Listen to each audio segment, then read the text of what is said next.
Hey, folks, thank you for joining us for our pastor's devotional Bible study series. We just finished one, and I had these two extra days, July 3rd and July 4th, that I needed to conceive of some of these devotionals for. And so I thought what we would do is to use these 2 days. This is July 4th weekend, lots of talk about our nation and the United States and our beloved country and the flag and all of that kind of stuff. And what I thought I would do is I'd take a couple days, so today and tomorrow, and talk about sort of those kinds of issues, national pride sort of issues, from a biblical perspective. And so you might say it's a little July 4th tinged Bible study. And so today, what I really want to focus on is the idea of national religion. And we see it all over the Old Testament. So we're going to jump around a little bit here, opening your Bibles to Genesis chapter 12. Genesis chapter 12, verse 1.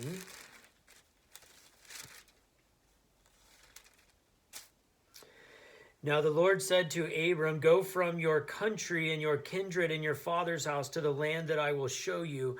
I will make of you a great nation, and I will bless you and make your name great, so that you will be a blessing. I will bless those who bless you, and the one who curses you I will curse.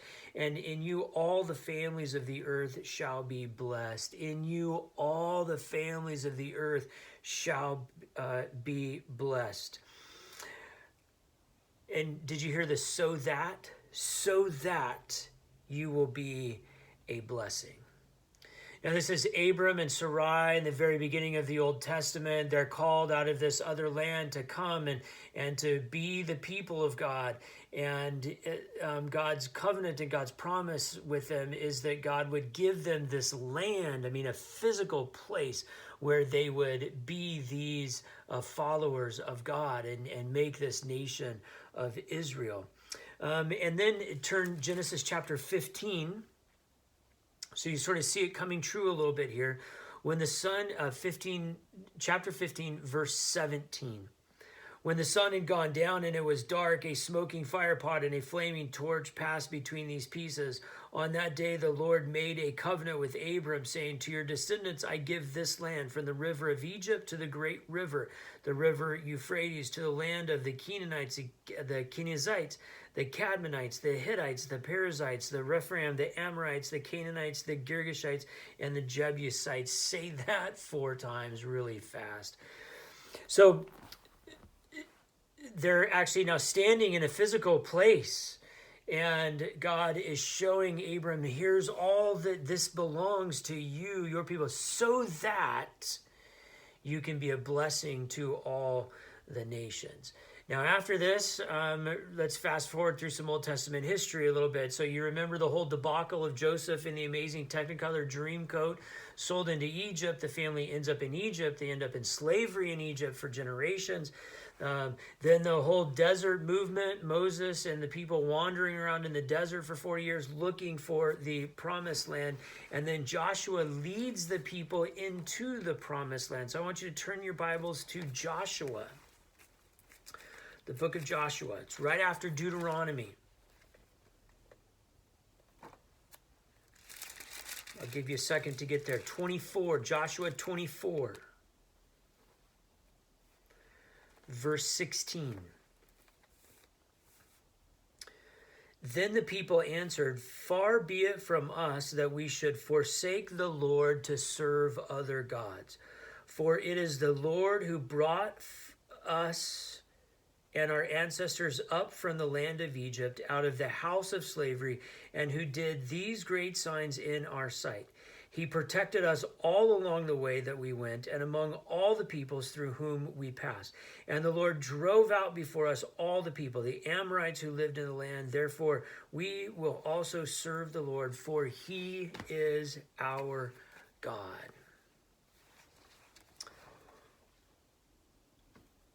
Notice what's missing. So the first 2 passages are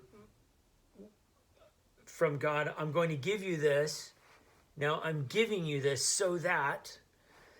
Then this third passage, now that the people are there, they say, we have been given this. And what's missing is the so that. There's no mention of why God has done this for the people. There's no mention of God has done this for the people so that they can be a blessing. The only mention is that it is ours.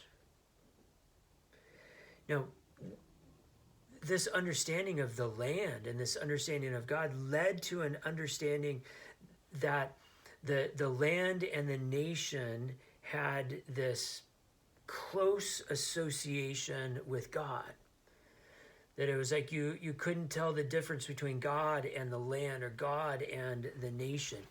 Even so much that when we get to another exile, the Babylonian exile, people have a hard time with this association between God and the land. Turn to Psalm 102. Psalm 102. As you're turning there, let me just sort of prep this psalm a little bit. This is one of the Psalms of Lament. This was written while the people were exiled from Israel, from this land that they had been given by God.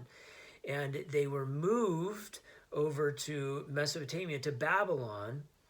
And they're having a difficult time practicing their religion because God, remember, was associated with the land, but now they are exiled 2,000 miles away from that land where God is.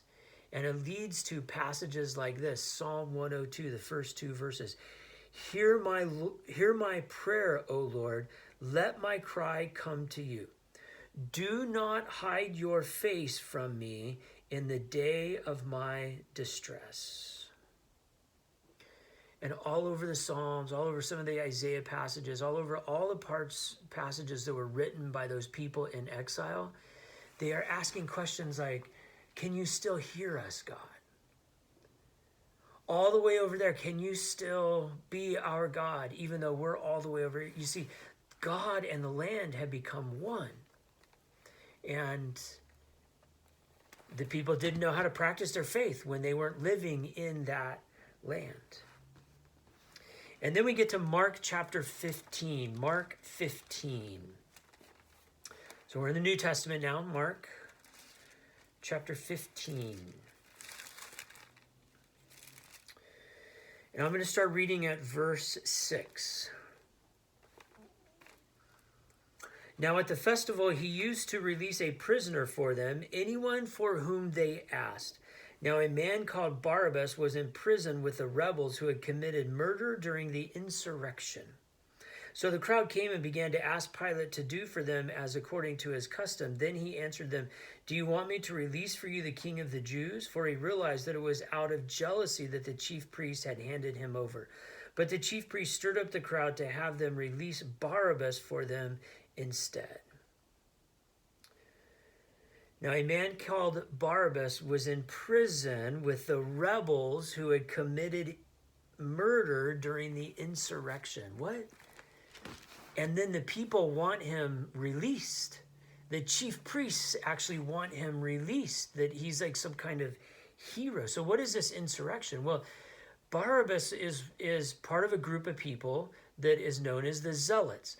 The Zealots were people who held this Old Testament idea that God was tied to the land, and that if the people did not possess completely and have sovereign control over all of Israel, then they were not living out the covenant that God had given to Abraham, that their covenant, their faith became very much tied to the land. And so from time to time, there were insurrections, and Rome rules Israel right now.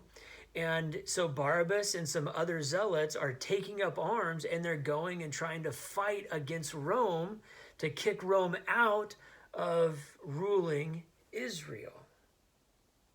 The zealots want to restore the physical boundaries of Israel. And the chief priests rile up the crowds to ask for his release, that he's a hero. See, that belief was heroic, was the mainstream belief that God was somehow tied to that particular piece of land. The mistake that they make is believing that they somehow uniquely belong to God because they live in this land. And somehow the land uniquely belongs to God. And somehow God uniquely belongs to that land. Well, that land is still being fought over today, over people who believe that they have a unique religious purpose to claim that land. The other place where we hear some nationalistic religious language is in our own nation. Now, let me just say, we want to have a healthy pride for country. Proud of the United States of America. We want to have a healthy thanksgiving for the people who served and fought and even died so that we might have the freedom and prosperity that we have in America. But we also want to have a healthy understanding that this nation is a gift that we receive. And let me go all the way back to where we began in Genesis 10 minutes ago, and that is that the gift that Abram and Sarai received was so that they could be a blessing to others. A healthy Christian view is that a gift is received so that we can be a blessing to others. A healthy Christian view is that God does not belong to any particular place. A healthy Christian view is that we don't uniquely belong to God because we live in the United States of America. A healthy Christian view is that all belong to God.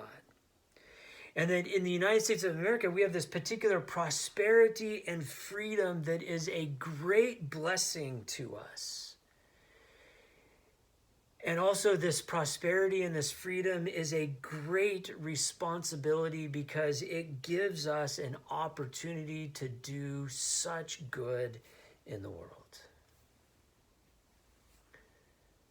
And so I hope as we celebrate our country this weekend, that you might have some of those ideas in your mind, that God doesn't uniquely belong to us and that we don't uniquely belong to God because we're from the U.S. We are tremendously thankful for the country in which we live and the people who created it and have given it to us. And we have a deep responsibility because of the freedom and prosperity that we enjoy because we're from the U.S. Let us celebrate all of that goodness. So happy 4th of July. Enjoy the holiday weekend. Stay far away from people. Wear your mask. Save some lives. God bless.